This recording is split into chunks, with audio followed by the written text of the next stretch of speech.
দেখতেই পাচ্ছ যে আমি বোর্ডে একটা অঙ্ক লিখে নিয়েছি। তো এই টাইপের অঙ্কগুলো আমরা যদি টিক্স জেনে নিই মাত্র কয়েক সেকেন্ডে আমাদের উত্তরটা হয়ে যাবে। আর চলো আজকে আমি সেই টিক্সটাই তোমাদেরকে শিখিয়ে দেবো, মাত্র কয়েক সেকেন্ডে উত্তর করার যে প্রসেস সেটাই। তো কি বলেছে যে দুটি সংখ্যার যোগফল 25 এবং তাদের পার্থক্য 15 হলে তাদের অনুপাত কত। তাহলে আমি প্রথমে সংখ্যা দুটো ধরে নেব x এবং y। তাহলে যেহেতু যোগফল বলে দিয়েছে তাই এটা x প্লাস y সমান 25 এবং পার্থক্য মানে নিশ্চয়ই বিয়োগফল, তাহলে এটা কত হয়ে যাচ্ছে 15।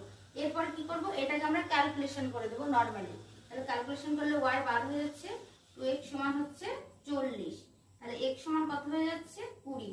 একই রকম ভাবে আমরা এইটা থেকে কি ক্যালকুলেশন করে নিব না y সমান 25 মাইনাস x, তাই তো। তাহলে হচ্ছে 25 মাইনাস হচ্ছে 20, তাহলে কত হয়ে যাচ্ছে 5। অর্থাৎ কি